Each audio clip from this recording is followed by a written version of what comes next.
네, 시청자 여러분 안녕하십니까? 오늘은 매달 한 번씩 돌아오는 충북 정치발전연구소 시간으로 함께합니다. 충북 정치발전연구소 이 시간은 우리 지역의 정치 신인 발굴 프로젝트이기도 하면서 평소 충북 발전을 위해서 정계에 꾸준하게 뜻을 두신 분들의 평소 정책과 대안 또 정책 소신들을 함께 들어보는 시간이 되겠습니다.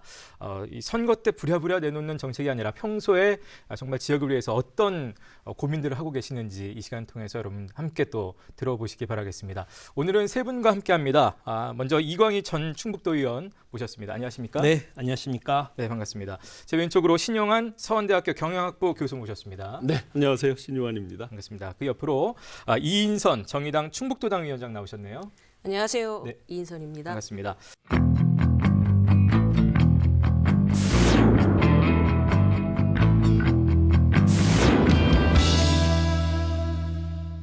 먼저 신용환 연구원이 준비를 해주셨죠. 네. 자, 어떤 내용으로 준비하셨는지 위기의 소상공인 해법은 이란 주제입니다. 발제해 주시죠. 네, 쉽게 끝날 줄 알고 처음에 기대했던 코로나가 1년 이상 지속되면서 정말 많은 분야, 많은 분들이 고통 속에 신음하고 있습니다. 그중에서도 우리 충북 소상공인 자영업 비율이 다른 지역보다 훨씬 높습니다. 약 4분의 1, 취업자의 4분의 1 이상이 소상공 자영업에 종사를 하고 있고요. 특히 피고용인이 없는 영세 소상공인들이 34%로 전국에서 3위를 기록하고 있습니다. 네. 지금 소상공 업체 수가 9만 개 정도 되고 21만 명 정도가 이제 소상공 자영업에 종사를 하고 계신데 문제는 그 소상공인들이 점점 늘어나고 있습니다. 그 얘기는 그만큼 우리 충북 경제, 소상공인 자영업 경제가 어렵다는 거죠.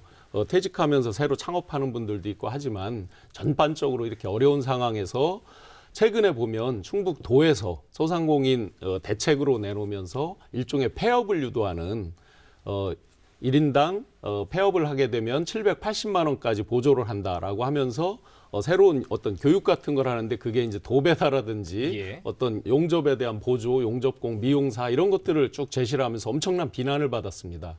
왜 그렇을까 생각을 해봤습니다.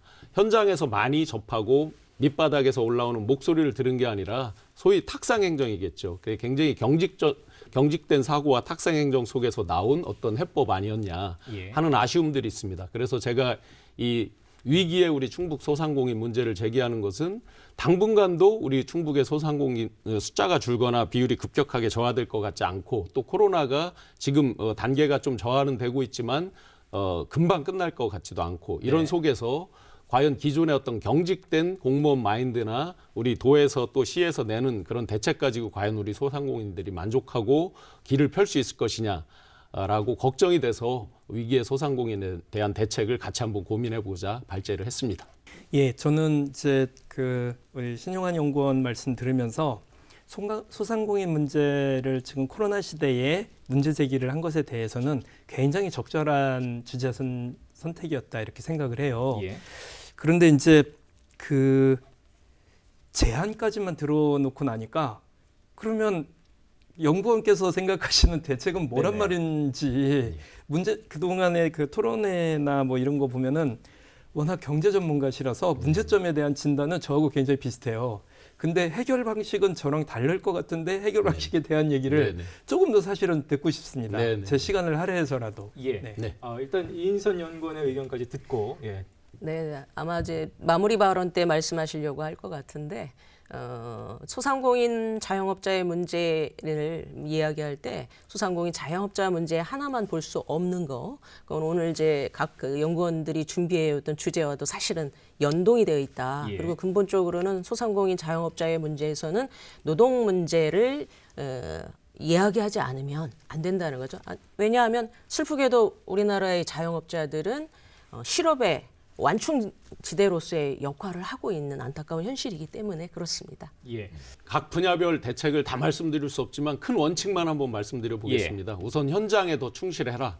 예를 들어서 이번 이 780만 원 일종의 폐업 유도, 그걸 이제 소상공인들의 장기적인 어떤 전환을 유도한다라고 도에서는 말씀하셨지만 이런 정책들보다는 현장에서 목소리를 들어보면 차라리 임대료 이런 부담 때문에 임대인들과의 직접 협상을 통해서 그런 임대료에 대한 지원이라든지 또는 차라리 장기 저리에 어떤 그 융자 이런 부분을 강화해달라 이런 목소리도 많거든요. 그래서 첫 번째는 현장에 충실해라 하는 것하고요. 소상공인이나 우리가 먹고 사는 문제에 있어서는 여야 진보 보수가 따로 없다고 생각을 합니다. 그렇다고 보면 도, 시 그리고 지역의 정말 경제 전문가들 또 현장에 있는 분들 해서 일종의 이건 위기 대응 TF를 구성해서 민관 전체가 우리 도민 전체가 같이 머리를 맞대고 해법을 같이 찾는 이런 TF를 결성해야 된다라고 생각하고요. 마지막으로는 현장 맞춤형 정책들에 대해서 끊임없이 피드백을 해야 된다. 그리고 굉장히 경직됐던 기존의 것들을 좀 유연하게 뭐라도 한다는 각오로 바꿀 필요가 있다. 현장에서는 계속 그때그때 목소리가 좀 달라지거든요. 그런데 기존 원칙만 고집하다가는 안 된다. 예를 들어서 이재명 지사님이 계속 어떤 트레이드마크처럼 된 기본소득에 대해서 대부분의 지자체들이 경직돼 있었습니다. 그런데 이렇게 위기사항이 지속되는 상황에서는 전향적으로 검토를 해야 된다고 생각을 합니다. 이런 부분들까지 감안해서 그때그때 현장에서 올라오는 목소리들에 대해서 피드백하면서 능동적, 유기적으로 대처를 해야 된다. 이렇게 큰 틀만 말씀드리겠습니다. 저는 이제 이 얘기를 들으면서 이게 이제 세 가지를 말씀하셨단 말이에요. 현장에 충실하고 TF를 구성을 하고 맞추면 현장 정책을 만들고 이거는 이제 첫 번째 말씀하셨던 현장에 충실하라는 말씀과 일맥상통한 면에서 보면 결국은 현장에 충실한 TF를 설치하라는 결론을 말씀을 하시는 것 같아요. 그래서 전 중장기적으로 좀 봐야 된다고 보는데 사실은 지금 말씀하셨던 것처럼 지금 코로나라는 이런 재난 시기에 어떻게 충북도와 청주시가 그 맞춤형 정책을 펼 것이냐에 있어서 저는 충북도와 청주시가 지금 거의 실패하고 있다고 저도 생각을 합니다. 왜 그러면 주질 않으니까. 그런데 이미 다른 지역 같은 경우는 선별적이든 뭐 보편적이든 지급을 하고 있고 실제로 보편적으로 지급을 하건 선별적으로 지급을 하는 것에 있어서도 역시 어떤 식으로 지급을 하든지 그 숨통은 좀 트이게 하고 있는 정책임을 실감하고 있는 상황이기 때문에 그거조차 못하고 충북도에 이번에 이제 모 도의원의 문제 제기로 46억을 푼 것은 정말 이거 언발의 오줌누기다 이런 정책이었다고 전 생각을 하고 이때는 좀 더 오히려 청주시에서 나왔었던 예비비 전체를 써라 그럼 한 뭐 몇백억 되는데 그거 가지고 좀 하라 그러면 700억 정도면 굉장히 큰 돈이잖아요.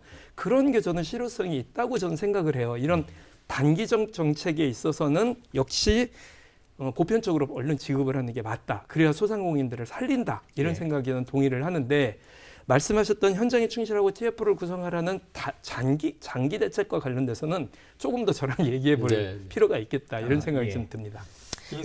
일단 뭐 현장 맞춤형 정책을 내거는 건 이제 당연히 저도 동의합니다. 다만 지금 시기라는 거죠. 비상시국에는 비상한 대책이 좀 필요한데 우선 지금 당장 발생한 손실에 대해서 즉각적인 보상을 이루어줘야 되는데 충북도나 청주시 같은 경우 일단 국가나 또는 다른 지자체에서 진행되는 거 봐서 이렇게 하겠다라는 그런 생각을 하다 보니까 늑장 대처가 이루어지고 있다라는 문제 하나 지적하고 싶고 말씀하셨듯이 지금 충북의 자영업자가 24%라고 하고 한국 전체에도 25% 정도 나옵니다. 이렇게 나오는 것은 그 중에서도 겨우 그 고용원이 있는 그 자영업자보다는 고용원이 없는 나홀로 사장님들이 사실은 거의 73% 정도에 이르고 있습니다. 그리고 그 가운데에서도 조사를 해보면 겨우 3.5%만이 임금 노동자로 전환을 하겠다. 이렇게 실태조사가 나오고 있어요. 그럼에도 불구하고 충청북도는 아까 말씀하신 대로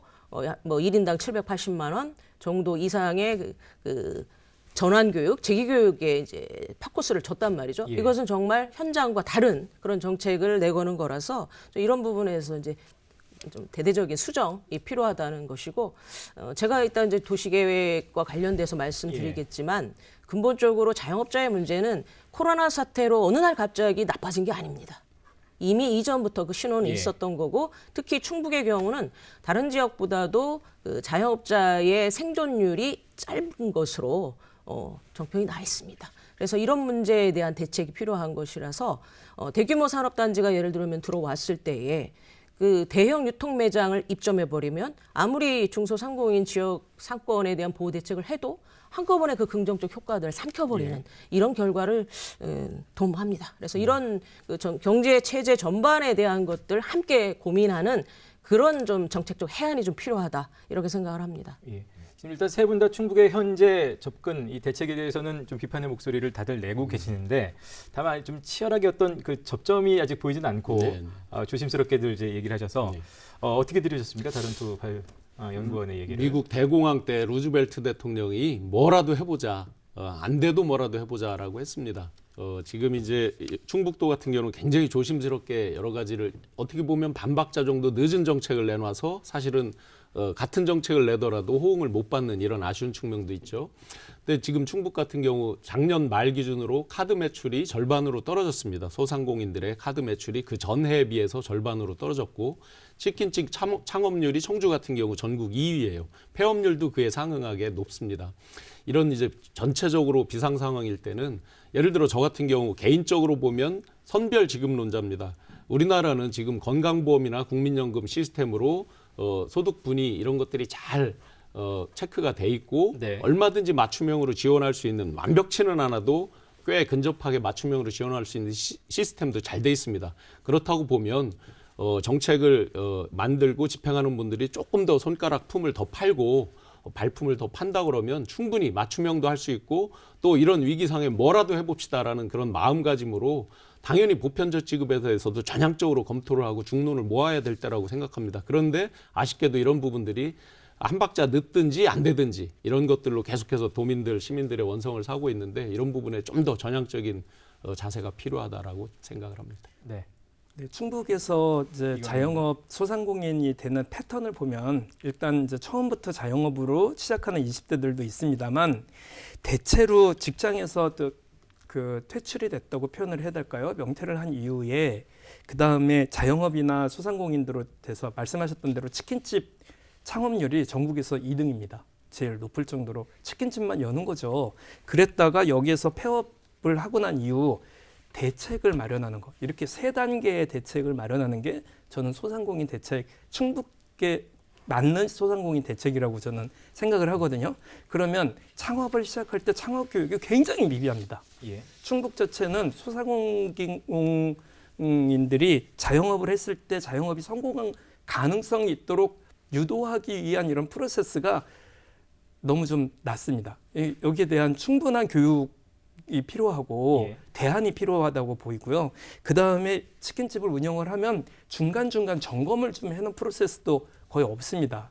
이 신영환 교수님처럼 전문가들이 좀 컨설팅이라도 하고 이런 거를 도나 시단위에서 좀 만들어서라도 해드려야 되는데 그런 것도 거의 없고요. 그 다음에 이 끝나고 나서 이 폐업을 했어요. 망했어요. 그럼 망하고 나서 그분들이 어떻게 복지 시스템으로 접근을 하도록 해서 적어도 사회에서조차 퇴출되는 이런 것을 막을 수 있는 사회적 보호망을 만들 것이냐. 여기 이런 프로세스에 좀 집중을 해야 되지 않는가. 저는 그렇게 생각을 좀 합니다. 예. 이인선 연구원은 혹시 덧붙이실 의견 있으실까요? 예, 말씀해 주신 게 어떻게 보면 이제 생애 주기별 자영업자에 대한 이제 지원 대책, 뭐 사후 관리 이런 걸 이제 말씀해 주신 거라고 보여집니다. 동의를 합니다. 다만 저는 그동안 보면 그 컨설팅이나 교육이 필요하긴 하지만 사실 그게 정말 부족해서 자영업자의 이런 위기와 어려움이 있었나라는 때는 그것은 여러 가지 이유 중에 하나이다라는 것이고 근본적으로는 지금 당장은 지금 뭐 국회에서도 여러 가지 입법이 올라와 있긴 하지만 임대료 분담에 대한 부분을 고민해봐야 됩니다. 네네. 지금 매출은 없어도 임대료는 계속 나가야 되는 것이죠. 그래서 임대료 분담에 대한 것 그리고 손실 보상에 대한 것 이게 시급하게 이루어져야 되는데 이게 국회만 바라볼 게 아니라 지역에서도 선제적으로 그것을 좀 내놔야 된다라는 거고 뭐 충북 같은 경우도 지난해만 그 성장률이 조금 떨어졌을 뿐이지 2016년, 2017년 그리고 2018년 같은 경우는 전국 1위의 경제 성장률을 보여주고 있습니다. 이렇게 놀라운 경제 성장률을 보여주고 있는데 그 경제 성장률의 성과들이 우리 소상공인들이나 지역 그 자영업자들에게 돌아가고 있지 못하다라는 거죠. 그래서 그런 시스템을 먼저 바꿔내는 게 저는 오히려 더 중요하다라고 보여집니다. 네. 아까 사후 관리 말씀 주셨습니다. 요즘 창업 멘토 멘티 제도가 잘 돼 있습니다. 그래서 소상공인들에 대한 부분도 멘토분들만 조금 예산에서 지원해주고 하면 얼마든지 모니터링하고 더 사후 컨설팅도 하고 할 수 있는 이런 강론들 다 좋습니다. 마지막 결론 맺으면 결국 경제는 심리라서 신바람 나게 그들이 춤추면 신바람 나게 또 활동할 수 있으면 저절로 솟아오르는 면도 있습니다. 그래서 우리가 마중물을 잘 붓고 인큐베이팅 잘 하고 해서 신바람 나게 소상공인들 격려해주는 그런 정책으로 함께했으면 좋겠습니다. 예.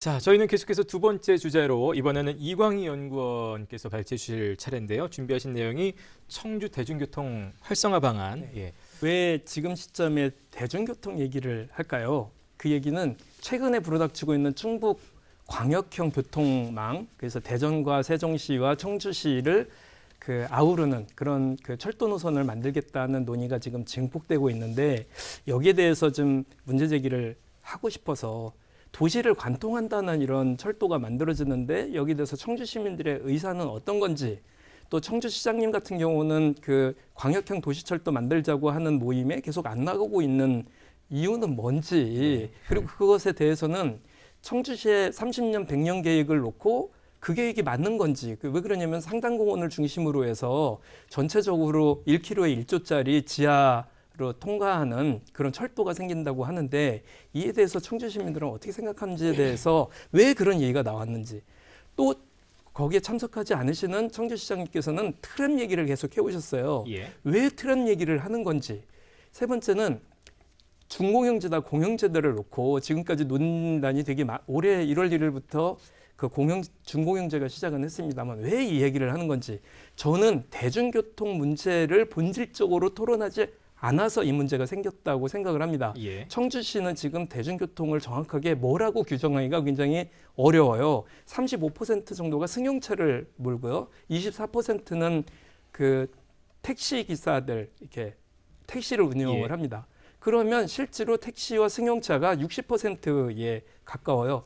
그러면 버스는 대중교통인가 17%밖에 안 됩니다. 그러니까 이거는 복지적 개념으로, 교통복지의 개념으로 봐야 될 정도로 교통약자들이 타고 다니는 거예요. 일반인들이 타고 다니지 않습니다. 그러면 우리는 이런 지경에서 청주가 미세먼지 문제든 도시발전 문제든 도시 정체성 문제든 다 걸리는 게 대중교통에 대한 정의를 내리지 못했기 때문이라고 예. 생각을 합니다. 저는 그래서 버스를 중심으로 하는 대중교통 시스템에 대한 윤곽을 먼저 잡자, 계획을 먼저 잡은 다음에 그 다음 철도를 넣을 것인지 트램을 넣을 것인지 뭐를 할 것인지에 대한 계획을 세워야 되는 거 아닌가. 네. 이것 때문에 문제 제기를 합니다. 예. 자, 내용 잘 들었습니다. 이인선 연구원 어떻게 들으셨습니까? 먼저. 네, 대중교통 체계 너무나 답답합니다. 왜 답답하냐면 말씀하셨듯이 지금 충북도와 청주시가 각자 아주 커다란 프로젝트들을 발표를 하시는데 우리 도민들은 그 사실을 모르고 있다는 겁니다. 그리고 이번에 특히나 4차 국가 교통망에 이제 반영하기 위해서 서명까지 충북도가 예. 지금 도민 서명까지 받겠다고 이렇게 얘기를 합니다. 그 내용에 대해서 사회적 합의조차 이루어지지 않고 또 정확한 어떤 분석조차도 사실은 부족하다고 생각하는데 이미 어느 어떤 단정하고 결론을 내리고 주민들에게 서명을 요청하고 있다는 것은 정말 잘됐다. 그래서 그거부터 다시 시작을 해야 된다고 이렇게 생각을 하고 있습니다. 그래서 무엇보다도 더 중요한 것은 교통약자들에 대한 대중교통 체계를 어떻게 만들어갈 것이냐, 이 부분을 우선 생각을 해야 되는데 예. 지금 논의되고 있는 것을 보면 경제 부흥에만 방점이 쌓여 있습니다. 물론 그 경제 부흥이 과연 그렇다고 해서 지금 철도나 트램을 설치해서 경제가 진작될 것이냐라는 그런 전제에서도 의문이 들긴 하지만 대중교통 체계는 철저하게 교통약처의 이동 편의를 증진할 수 있도록 이렇게 되어져야 된다는 것인데, 그래서 오히려 저는 그런 문제를 이야기하기보다 지금 교통 편의 진흥진에 관한 법률에 의하면 3년마다 이제 기본 계획도 설치되어야 되고 예. 시가 그것을 계획하고 그리고 도는 그것을 지원하는 또 계획을 이렇게 마련하도록 이렇게 되어 있어요. 그래서 예를 들면 저상버스 도입 같은 경우를 오히려 법정 버스 대수의 30% 이상을 설치하게 되어 있는데 지금 그것조차 사실은 예. 미비하게 되어 있는 걸로 알고 있습니다. 이런 문제를 해결하지 않고 트램이든 지하철이든 이것은 사실은 토건 건설족에게만 유리한 그런 한 프로젝트가 아닌가 이렇게 생각하고 있습니다. 예. 역시 신용환 연구원 어떻게 들으셨습니까? 네, 최근에 저희 단체 카톡방에 보면 수많은 이제 서명운동 카톡들이 날라옵니다. 어르신들이 말씀하십니다. 이게 뭐야? 네네. 이게 뭐냐? 그리고 이제 우리 충북의 오피니언 리더들께서 삼보일배를 시작하셨습니다. 광역철도망에 대해서 반드시 예타에 이제 집어넣어서 건규부에서 검토를 해달라라고 하셨습니다. 이러한 시점에 이광희 연구원께서 우리 충청권의 교통 또 교통 복지에 대해서 문제 제기한 거 정말 시의적절하게 잘 하셨다고 생각을 합니다. 우선 큰 틀에서 보면 자 문자를 받고 카톡을 받고 했는데 이게 뭐야? 이게 현재 중론입니다. 자 그러면 광역철도망이라는 아주 큰 아젠다 1조 6천억까지 들어갈 수 있다고 하는 이 아젠다 발생은 충청권 행정협의회에서 충청권 메가시티 논의부터 시작이 된 거죠. 예. 그 메가시티로부터 와서 된 거 좋습니다. 제가 지역 발전을 하는 데 있어서 발목을 잡거나 말꼬리를 잡을 이유가 하나도 없습니다. 그러나 그걸로 인해서 진짜 우리 충북이 어떤 이익을 보고 혜택을 보고 하는 거에 대해서 과연 우리 도민들이나 시민들에게 충분한 어필이나 또는 토론이 있었느냐 하는 부분을 보면 그런 게 있었다 그러면 카톡 받고 이게 뭐요? 라는 말은 안 나왔겠죠. 최소한. 그래서 예를 들자면 그러면 이런 광역 메가시티 개념에서 광역철도망이 왔을 때 과연 청주나 충북이 빨대 효과로 피해보는 건 없는지 뭐 이런 것들에 대한 장단점 이런 것들에 대한 정확한 홍보면 홍보, 토론이면 토론 없이 이렇게 하는 측면은 굉장히 아쉽다. 예. 라는 측면이고 그다음에 거기에 맞물려서 이제 청주시는 트램 논의를 하고 있는데 역시 좋습니다. 관광 자원으로도 좋고 충분히 인정합니다. 그런데 그런 의지가 있다 그러면 역시나 적극적으로 반대 의사면 반대 의사, 우리는 어떤 계획을 어떻게 하겠다는 걸 적극적으로 어떤 도의 의견과 다르다 그러면 왜 다른지에 대해서도 적극적으로 홍보하고 할 일이지 어떤 행정협의회나 이런 데서 빠져서 어떤 소극적인 저항 이런 정도로 해결될 일은 아니다라고 예. 생각을 하고 공영제, 중공영제 과연 교통복지냐 모럴해저드냐 도덕적 해이냐의 기로에 서 있습니다. 마침 여러 가지 안전장치를 한다고 하면서 청주형 준 공영제라고 하는데 지금 이제 올해 첫 해 시행이니까 아직 장단점에 대한 부분이 많이 여러 이제 시행착오를 겪겠지만 과연 그걸로 인해서 약 370억 정도의 세금이 들어가는 부분들 그런 거에 대한 모니터링 시스템 이런 거에 대해서 과연 더 우리 시민들이 잘 알고 있느냐 하는 부분에서 좀 아쉬움들이 있습니다. 예. 뭐 많은 말씀들 해주셨는데 도민들이 잘 모른다는 표현을 해주셨고 이게 뭐야라는 표현 두 분이 결국은 좀 같은 얘기를 현장의 얘기를 전해주셨어요. 예. 그래서 광역철도, 충청권 광역철도와 관련돼서는 좀 시간이 가도록 약간의 설명이 좀 필요합니다. 2030년부터 광역권의 어떤 개발 계획들을 그 정부 안으로 만들어야 되는 이런 시기예요, 올해가. 그래서 우리 충북에서는 도심을 관통하는 도심은 그 청주 공항에서 상당공원까지 오고 상당공원에서 오송까지 가는 이렇게 L자형 그 도심을 관통하는 거죠. 네. 진짜 청주에서 가장 그 운행량과 수송량이 많은 곳을 관통하는 도시형 철도를 만들겠다는 겁니다. 예. 그러면 제가 물어봤어요. 그럼 거기 철도를 만들면 중간에 철도 노선을 중심으로 해서 철벽이 쓰잖아요. 예. 그럼 도시를 두 개로 나누자는 거냐? 남들은 지금 그런 도시가 나뉘어져 있는 걸 없애기 위해서 오히려 철도를 없애는 예. 분위기인데 그거냐? 그랬더니 지하로 한다는 겁니다. 예. 그럼 그게 지하철이냐? 이러면 철도예요. 그럼 그 지하철도 아니고 철도인데 지하로 놓겠다는 거죠. 그럼 대한민국에서 지하를 관통하는 철도가 있느냐? 그랬더니 뭐 만들면 돼. 그 우리 기술력이 뭐 만들면 되겠죠. 예. 근데 그거를 그러면 공사를 시작을 하면 몇 년이나 걸리겠느냐? 한 6년 정도 전후에서 걸리면 청주의 가장 번화한 곳에 10년 가까이 공사판만 예. 만들어 놓고 있는 거예요. 거기를 활용을 못 하는 겁니다. 그리고 지하로 지하철을 뚫을 때 킬로미터당 1조 원이 예산이 든다고 하는데 네네. 지금 올려놓은 상계된 예산은 1조 3천억이에요. 그러면 그게 지하인지 뭔지에 대한 근본이 일단 없다. 그리고 또 하나는 그러면 대중교통을 어떻게 할지에 대한 사전에 고민이 없이 철도를 그렇게 해서 통과가 됐다고 하자. 예. 그런데 이것은 이제 국토부에서 반대를 하고 있거든요. 그래서 제 느낌에는 저 같은 얘기를 하는 사람들이 국토부에서 현재처럼 반대를 했을 때 역적되는 거죠. 예.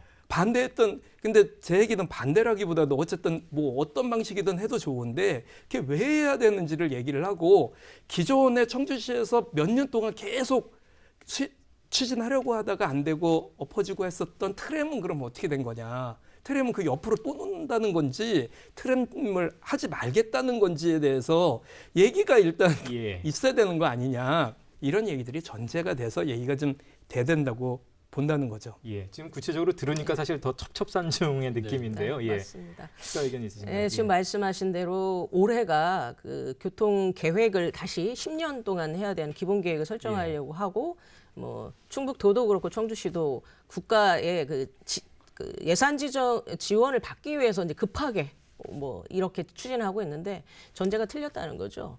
도민들도 제대로 모르고 있고 모르는 예. 것뿐만 아니라 그 내용들이 정말 우리 도에 도움이 되는가를 살펴봐야 되는데 거기에 대해서 상당히 의문점이 든다는 거죠. 말씀하신 대로 한 10년간 공사판이 벌어질 수도 있고 그리고 그것을 결정했었던 공무원이나 그 정치인들은 임기가 끝납니다. 그러나 우리 도민들은 계속 그곳에서 그 고통을 감내하면서 살아야 되는 것이죠. 그래서 근본적인 변화를 중요하고 트램이든 지하철이든 지금 단계에서는 저는 오히려 중단해야 된다. 그 논의를 저는 예. 이렇게 생각을 하고 있습니다. 왜냐하면 60% 또는 70%의 정부 지원이 있다고 하더라도 그러면 40%, 30%의 지방자치단체의 예산 지원은 또 얼마나 감당해낼 수 있느냐라는 예. 것이죠. 그래서 지금 민생 위기 그리고 또 코로나 위기로 인한 여러 가지 위기 대응을 위한 기금도 부족해서 겨우 뭐 다시 좀 보완을 했습니다만 48억을 정도의 작은 돈을 내면서 도민들에게 위기를 극복하고 버텨봐라.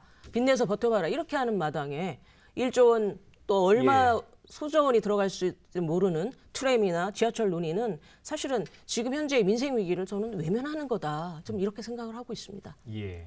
네, 두 연구원님께서 이미 문제 제기를 했지만 정말 제일 아쉬운 부분입니다. 광역철도가 지금 크게 보면 오송에서 이제 가로수길 따라서 와서 상당공원 중심으로 해서 T자 노선으로 이제 좌로 꺾여서 L자 노선으로 공항까지 간다는 건데 네. 강우축 때 한번 저희가 생각해 보면 쉽게 이해가 될 것 같습니다. 수많은 플랜카드를 붙였습니다. 대환영을 했습니다. 그런데 저희가 소위 말하는 패스 내지 스루 통과만 하는 것들은 의미가 없다라고 하죠. 오송역을 600만이 넘는 연인원이 이용한다고 하지만 과연 오송의 소비가 진작이 됐거나 정주 기능이 강화됐느냐 생각해 보면 아주 간단하게 이해될 것 같습니다. 통과만 하는 건 우리가 의미가 없다. 이런 측면에서 사실은 도화시가 머리를 맞대고 협조 못하는 게 너무 아쉽다. 예를 들어서 통과하는 노선을 만든다면 도화시가 머리를 잘 맞대고 한다 그러면 최소한 이미 철로는 놓아지는 거니까 그러면 도시 구간이라도 예를 들어서 전철 9호선 생각해 보면 됩니다. 서울에 9호선을 예. 보면 급행이 있고 중간중간에 완행이 다 모든 역을 서는 게 있고 예. 급행으로 가는 게 병행해서 가기도 합니다. 기왕 놓는 거라면 그런 논의라든지 이런 것들을 머리를 맞대고 충분히 할 수 있을 텐데 서로 지금 평행선을 달리면서 예산은 예산대로 어떤 의견은 의견대로 갈리는 이런 형국이 너무나 아쉽습니다. 예. 시간이 좀 많이 가서요. 결국은 이제 마무리 발언을 좀 듣긴 들어야 되겠는데 네. 사실 대중교통에 대해서 할 얘기 폭이 굉장히 넓은데 예, 지금 그래서 사실은 광역철도 노선 가지고만 이제 예, 여기서 예. 1시간을 토론을 해야 되는 문제예요. 그러네요. 그런데 제가 왜 오늘 이 문제를 가지고 왔냐면 우리가 이 얘기가 계속 진행이 되는 이유는 기본적으로 우리 청주시의 교통 시스템을 어떻게 하겠다, 대중교통을 뭐로 하겠다는 계획이 애초에 합의된 바가 없어서 전 그렇다고 봅니다. 청주시가 문제점 중에서 큰 문제가 미세먼지지 않습니까? 예. 미세먼지의 거의 40% 가까이가 그 차에서 내뿜는 미세먼지 그 오염 때문에 그렇다는 거잖아요. 그러면 거기에 대한 대안도 만들어야 되고, 그럼 승용차가 제일 많이 다니니 승용차를 적게 하고 다른 그 대안들을 만들어내야 되고, 서울 같은, 그러니까 전 세계에 대중교통이 성공한 사례가 서울시입니다. 전 세계 모든 메가폴리스든 뭐 큰 도시든 작은 도시든 간에 서울 와서 다 배우거든요. 대중교통이 제일 잘 돼 있어요. 잘 돼 있는 것 중에 하나가 환승 시스템도 잘 돼 있고, 그래서 저는 버스로 하면 환승 시스템이 만들어지고 그러면 역세권이 환승 시스템을 중심으로 해서 도시의 거점 개발들이 됩니다. 지금처럼 무분별하게 뭐 그 넓은 곳만 있으면 막 확장이 되는 이런 방식이 아니고 계획에 따라서 만들어질 수 있는 거를 전제를 하고요. 또 하나는 2030년 이후에 이게 이제 시행이 되지 않습니까? 예. 그때 되면 전기차와 자율주행형 자동차가 상용화되는 상태예요. 그러면 자율주행 버스로 자율주행하면 환승과 환승센터들만 오가도 똑같은 동일한 효과를 낼 수가 있어요.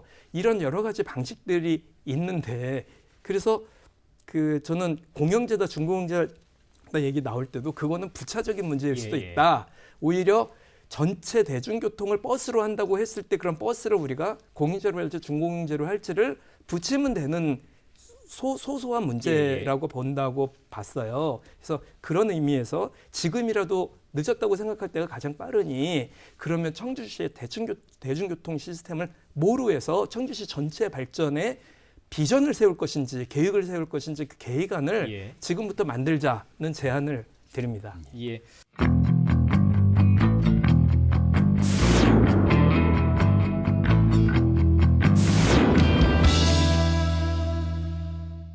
제목으로 말씀드린 거는 이제 주거권을 중심으로 해서 도시 기능 정상화를 이루어내야 되지 않겠냐라는 제안을 드린 것인데 주거권이 단순히 그 주택이나 아파트의 공급이라는 물적 토대만을 의미하지 않습니다. 유엔에서 얘기하고 있는 적절한 주거는 이용 편의 그리고 주변의 그 대중교통 이런 것들도 편의로 이동이 가능할 수 있도록 되어야 되고 무엇보다 더 중요한 것은 그 주택을 소유하거나 또 점유하고자 하는 사람들이 부담 가능한 그런 가격의 주거비를 부담할 수 있어야 되는 것이 주거권입니다. 거기에 더 나아가서 그 도시공동체까지 커뮤니티까지 활성화시키는 것이 주거권의 올바른 형성이라고 이렇게 정의를 하고 있습니다. 예. 그런데 지금 이제 충북 같은 경우는 인구가 이미 60% 지역이 인구 소멸 위험 지역이에요. 청주시조차도 사실 뭐 최근 몇 년간 보면은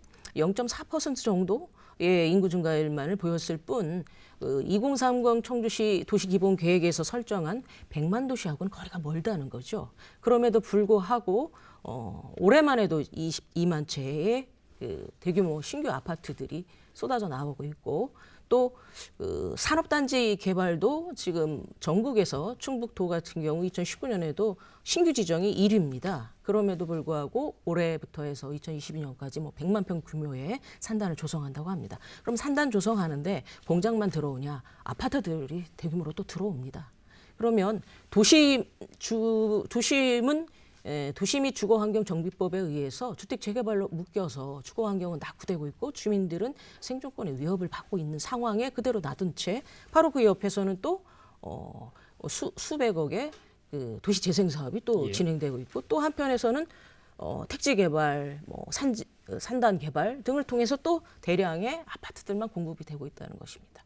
그래서 저는 이렇게 무분별하게 각각의 개별법들에서 쏟아져 나오는 그런 주택들을 통합적으로 조절할 수 있는 도시 기본 계획을 제대로 만들어야 되는 것인데 다행히도 이제 올해가 바로 또 10년의 도시 기본 계획을 설정해야 되는 해입니다. 이때 좀 다시 그런 그 시행착오를 하지 않도록 제대로 계획을 세워야 되는 것이고 또 하나는 이런 계획만 또 잘 세운다고 해서 끝나지 않죠. 그 집행 과정 그리고 서로가 조정하고 규제하고 사후 관리해야 되는 시스템을 마련해야 되는데 그것은 지금처럼 기초지자체, 광역자치단체 간에 엇박자가 나서는 예. 이 문제가 해결되지 않고 또 그 같은 지자체 내에서도 서로 칸막이 행정이 심합니다. 그래서 이런 부분을 통합하고 그 할 수 있는 플렉시블한 그런 행정 전달 체계를 마련하자. 그래서 도시 일명 그 도시기능 정상화 조례를 좀 만들어서 그 예산이든 계획이든 그 전달 체계도 이를 조절할 수 있는 네. 것을 만들자는 것이 저의 제안입니다. 예. 두 분 어떻게 들으셨습니까? 예, 신용환 연구원 먼저. 네네. 예. 주거권을 말씀드리다 보면 이제 결국 그 도시 전체 계획을 말씀드리지 않을 수가 없는데요. 제가 전국을 다녀봐도 우리 청주 규모 정도 되는 도시에서 예를 들어서 대규모 뭐 호수공원이라든지 네. 어떤 삶의 질을 높일 수 있는 것들이 시내 한복판에 없는 데를 요즘은 볼 수가 없습니다. 보면 옛날에는 점, 선, 면 정도였다 그러면 지금 완전히 입체적인 걸로 단순한 기능, 펑션에만 국한되는 게 아니라 이제 삶의 질, 퀄리티 오브 라이프라고 이제 흔히들 얘기하는 삶의 질 위주로 많이 재편이 되고 있는데 아쉽게도 우리 청주나 충북에서 그런 부분이 너무나 미약한 측면을 많이 볼 수 있다. 특히나 이제 효익 비용 측면에만 많이 맞추고 또 수익을 극대화하는 측면에서 하다 보니까 예를 들어서 아파트 일률적으로 찍어내고 분양하고 올해 같은 경우는 이제 무려 2만 호가 이제 분양될 예정으로 지금 있잖아요. 코로나와 맞물려서 이런 부분들 서로 수익 부분 이런 것만 집중하고 하다 보니까 정작 정말 어떻게 도시 미관이라든지 그를 통해서 사람들의 삶의 질을 높인다든지 이런 것들은 한참 뒷전으로 밀려나 있는 게 아닌가 하는 아쉬움을 갖고 있습니다. 예, 이광희 연구원 어떻게 들으셨습니까? 그 이제 주거권 말씀을 하시면 다시 그 당연히 행복권의 개념으로 치환될 수밖에 없어요. 유발 하라리라고 사피엔스의 저자 유발 하라리 박사가 한국인에 대해서 얘기를 한 게 있어요. 한국인들은 그 권력을 만들어가는 것에 대해서는 굉장히 유능한데 권력을 행복으로 치환하는 것에 대해서는 굉장히 무능하다. 이렇게 얘기를 한 바가 있습니다. 예. 저는 여기에서 주거권이 곧 행복권의 치환이라고 저는 보거든요. 이것은 정치인들이 권력 가진 사람들이 당연히 해야 되는 문제예요. 청주는 기본적으로 볼 곳, 놀 곳, 즐길 곳, 먹을 곳 이런 게 없다는 거 아닙니까? 최근에는 먹을 곳은 많이 생긴 것 같아요. 제가 좀 많이 네. 먹는 것에 좀 그 예민해서. 그런데 문제는 그 이유는 문제의 본질은 그런 행복으로 치환하는 것이 주거권이라는 개념 자체를 일단 빼놓고 이게 그 토목과 건설의 개념으로 치환돼서 어떤 사람들의 이익을 영리를 목표로 할 것이며 아파트 가격의 상승으로 누군가에게 부를 안겨다 줄 것이며 이런 개념으로 치환이 돼 있기 예. 때문에 행복한 주거권이라는 것이 좀 날아가 있는 상태다. 청주시가 전체적으로 보면 주거의 본질적인 문제, 세대별로 보면 20대들 또 전체적으로는 그 20대들을 중심으로 하는 혼자 사는 족들이 굉장히 늘어나고 있어요. 35%를 넘어서고 지금 40% 가까이 됐다고 했죠. 이분들의 주거권을 어떻게 만들어낼 것이냐. 신혼부부들이 내 집 갖기는 또 어떻게 만들 것이며 또 65세 이상 그 어르신들에 대한 이런 그 주거권은 어떻게 표현하게 할 것이냐 이런 본질적인 문제에 천착을 해야 되는 건데 지금 두 분과 제가 만드는 게 청주시의 본질적인 문제를 굉장히 지금 잘 짚고 있는 문제다 이런 생각이 좀 듭니다. 예, 오늘 큰 틀에서 이제 세 분이 다 결국 같은 좀 목소리를 내고 계시는데요. 인서 연구원 지금 두 분 말씀 들으셨습니다. 예, 참 답답한 일이죠. 예. 주거권은 이제 기본권의 기본권이라고 이야기할 정도로 중요합니다. 그리고 우리 충북 같은 경우가 그렇게 많은 아파트들을 쏟아내지만 아직까지 그 42%가 세입자입니다. 청주시는 그보다 좀 더 높고요.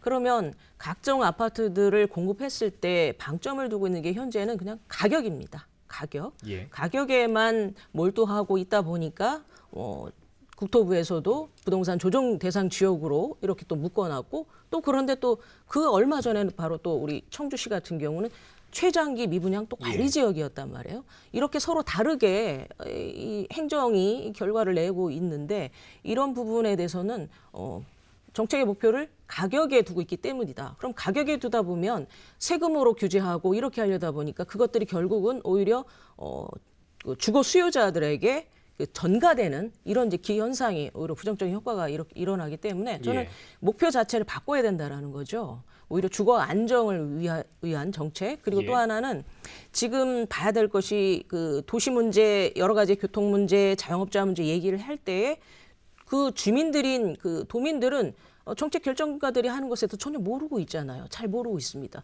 우리 커뮤니티에서 일어나는 이런 일들을 참여하고 이렇게 할 수 있어야 되는데 보통 우리가 한 3년마다 이사를 갑니다. 그리고 또 집 가진 사람들은 그거보다도 조금 높긴 해요. 그러나 대부분이 절반의 우리 도민들은 2, 3년마다 주택임대차 계약을 다시 해야 될 시점에 이사를 가는 그런 정도의 짧은 그 동일 지역에서의 거주 기간을 갖고 있는데 어떻게 커뮤니티에 관심을 가질 수 있겠느냐라는 것이죠. 그래서 정말 이 주거의 문제를 전향적으로 생각해야만 교통 문제, 자영업자 문제, 경제 위기, 커뮤니티 그래서 정말 민주주의를 실현할 수 있는 그런 것이라고 보여지는데 문제는 이런 것들이 각각 개별법으로 달리 집행이 되고 있다라는 거예요. 뭐 도정법, 도시재생법, 개발법, 경관법, 건축법, 주택법, 또 산업단지 개발법 등 각각 이렇게 쏟아져 나오는 개별법에 다르게 또 진행을 하다 보니까 계속 이 문제는 해결되지 않을 거라고 보여져서 앞서 말씀드렸듯이 통합하고 조정할 수 있는 게 필요한데 바로 그것이 이제 일선에서의 이제 지자체가 그 역할을 할 수가 있어요. 보통의 경우는 이제 중앙정부가 이렇게 법을 정했기 때문에 우리는 할 수 있는 게 없다라고 일선 그 행정기관에서는 그런 얘기를 종종 합니다. 그것은 정말 무지하다. 저는 오히려 의지도 없고 무지한 얘기다. 오히려 지자체가 할 수 있는 역량이 있습니다. 예. 조례를 제정해서 그것을 통합하고 관리할 수 있는 것을 만드는 거. 저는 이거부터 지금 시작이다. 더 이상 시기를 늦추지 않았으면 좋겠습니다. 뭐 추가 의견 네, 이인선 연구원님 말씀대로 주거권은 기본권입니다. 이런 기본권을 바꿔나가는 데 있어서 과연 어떤 도지사님이나 시장님 4년 임기로 과연 가능할 거냐. 그렇다 그러면 장기적인 원칙과 철학을 갖고 정말 장기적인 안목에서 해야 된다. 내 임기 동안에 이런 걸 다 바꿀 수 있다고 생각지 말고 정말 백년지 대계라고 생각하고 주민들을 위해서 설계를 해야 된다. 요즘 다산 신도시나 이런 데 가보면 밤에 그 인공으로 만든 천변에 우드데크 등등 하고 젊은이들이 굉장히 많이 나와서 아주 즐겁고 행복하게 지내는 것들을 봅니다. 우리 무심천이 좋은 예가 될 겁니다. 예. 또 구도심 개발 이런 것들이 어디 짧은 4년 임기 동안에 다 되겠습니까? 이런 주거권 기본권이라고 생각을 하고 내 임기 동안에 눈에 보이는 예를 들어 아파트를 개발한다, 산업단지를 개발한다 이런 유형적인 것들에 집착하지 말고 원칙과 철학을 갖고 진짜 시민들, 도민들을 위해서 길게 보고 해줬으면 좋겠습니다. 예. 이광희 연구원은 어떤 생각 드셨습니까? 그 주거권 문제를 본격적으로 토론 주제로 놓고 얘기를 한 기억이 좀 없는 것 같아요. 예. 오늘 이인선 위원장께서 주거권에 대해서 문제 제기를 하신 부분에 대해서는 굉장히 높게 잘한 결정이라고 생각을 하는데 문제는 왜 이게 주거권과 관련된 얘기를 하지 않았느냐. 이것을 인간의 기본적인 권리로 생각하지 않고 돈 버는 방식과 관련된 문제로 치환했기 때문입니다. 그것을 이제는 대한민국 국민들이 이제 3만 불 이후에 바뀌어나가고 있어요. 이제 행복 추구권에 대해서 요구를 하기 시작을 한 겁니다. 그래서 저는 이제부터 본격적이라도 이 주거권의 문제를 행복권을 치환시키는 문제로 청주시를 어떻게 청주 시민들이 자랑스러워하는 그런 도시로 만들 것인지 살기 너무나 좋다는 말 말고 뭐 때문에 좋다는 얘기를 할 수 있는 도시로 이렇게 만드는 계기가 되기를 바랍니다. 예. 계속해서 큰 틀에서 이제 개념의 전환 뭐 이런 것들을 좀 요구하시는 것 같습니다. 시간상 마무리 발언 좀 부탁을 드릴게요. 예. 네. 우선 당장 필요한 거는 대규모 공급을 위주로 하는 지금의 그 도시 개발 정책을 저는 멈춰야 된다고 생각을 합니다. 그거부터 시작을 해야만이 우리 도시 정책을 새롭게 바꿔낼 수 있습니다. 뭐 예산 문제 심각하죠. 그러나 그 예산 문제를 더 뛰어넘을 수 있는 것은 지금 도시 토건 위주로 진행되는 그것을 정지하는 것, 이것부터 시작입니다. 그래서 지금 더군다나 도시 공동화 현상을 이야기를 하면서 외곽으로 택지 개발 위주로 진행되고 있는 것들이 지금도 계속되고 있습니다. 그런데 도심 내에 사람이 살 수 없게 만들어 놓고 사건을 개발한다는 것조차 어불성설입니다. 이미 다른 도시에서는 그리고 다른 국가에서는 도심에 사람이 함께 살 수 있는 그런 주거 체제로 바뀌고 있거든요. 그래서 주상복합의 이런 형태들이 나오고 있듯이 다시 우리의 그 청주 도심을 사람이 살 수 있는 그 주거의 공간으로서 이렇게 좀 바뀌어져야 된다고 생각을 합니다. 그래서 이런 부분들에 대해서 좀 전향적으로 좀 고민을 해봤으면 좋겠다 이런 생각을 두고 향후에 이제 주거권 관련해서 별도의 심도 깊은 토론이 좀 더 이어졌으면 좋겠습니다. 예. 자, 오늘 충북정치발전연구소 세 분의 이야기 발제 잘 들어봤습니다. 세 분께 감사드리겠습니다. 고맙습니다. 네. 네.